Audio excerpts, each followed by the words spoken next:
Dalam pelajaran di akademi dulu diingatkan bahwa biological weapon atau senjata perang biologi itu kategorinya masuk biodefense, bukan senjata serang atau offense. Kita tahu dalam persenjataan arsenal itu ada armor, ada guard, ada senjata serang, ada senjata pelindung. Maka biological weapon adalah senjata pelindung. Sebenarnya ini hanya bolak-balik saja biar kelihatan humanis. Gitu aja itu akal-akalan yang punya ilmu, kebetulan hegemoni yang punya ilmunya. Biochemical engineering itu sebagai weapon ada di berbagai negara dan tidak bisa dipungkiri Amerika, China, dan Israel termasuk yang teradvance. Dan jika di sebuah negara Kementerian Pertahanan dan NSC National Security Council-nya paham, maka ada divisi khusus untuk hal ini yang namanya Biosecurity Agency, dan di bawah departemen ini muncullah Biosecurity Act atau peraturan dan perundangan yang melindungi segenap tumpah darah Indonesia. Kalau kita bicara Indonesia kali ini, itu kalau mengerti cara bernegara pasti tata titik-titisnya akan hal ini terorganisir rapih.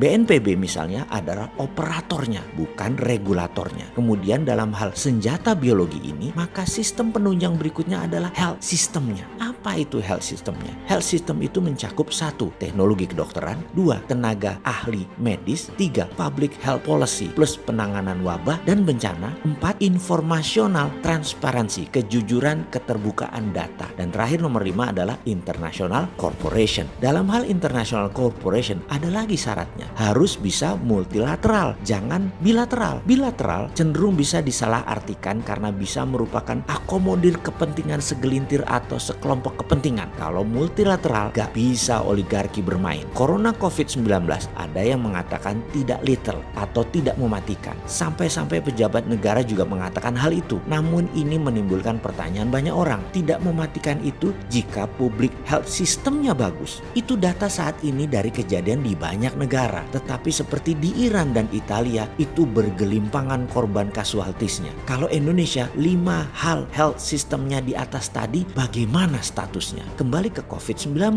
corona itu sangat menular, cepat tertransfer dan masa inkubasinya 14 hari itu pelan, sehingga keburu menyebarnya tanpa terasa oleh pembawanya, dan tak terasa tahu-tahu banyak aja yang sudah terpapar. Jadi saat ini bagi pejabat negara dan politikus, inilah masa political commitment, masa pembuktian janji, bukan masa political campaign, masa mengatakan janji-janji. Ketika mengatakan kerja untuk rakyat, maka bekerjalah dengan benar untuk rakyat. Atur tata negaranya. Dengar juga pendapat mereka yang bukan pejabat namun berpengalaman. Kalau mau melockdown versi Indonesia juga bisa. Gak usah malu-malu atau gengsi. Kita ganti nama dengan istilah nyepi, biar gak ada kata down. Lalu gunakan BLT untuk masyarakat kelas bawah. Masih ada kok infrastrukturnya di Kementerian Dalam Negeri. Sekedar mengingat lagi, di akademi dulu ada sebuah sesi yang jauh lebih penting daripada menaklukkan pandemi atau menaklukkan musuh, yaitu efek after pandemic atau akibat setelah pandemi, setelah perang juga harus dipikirkan sekarang. Kalau perlu pemikiran bosman, yang Mbok sempetin diskusi, jangan gengsian dengan Sontoloyo ini. Gak baperan kok si Sontoloyo ini orangnya. Coba aja lihat haters dia yang biasanya gak jelas identitasnya. Ada yang pakai foto anjing, foto kucing, gak pernah dibalas tuh, malah diucapkan terima kasih, malah dikirim buku. Akhir kata, sekedar pengingat di ujung cerita, salah satu strategi after pandemic di mana masalah ekonomi bubrah, masalah pertahanan keamanan yang ambiar, masalah sosial kesehatan yang berantakan harus segera disiapkan, dan yang paling tepat ya gelontorkan kuantitatif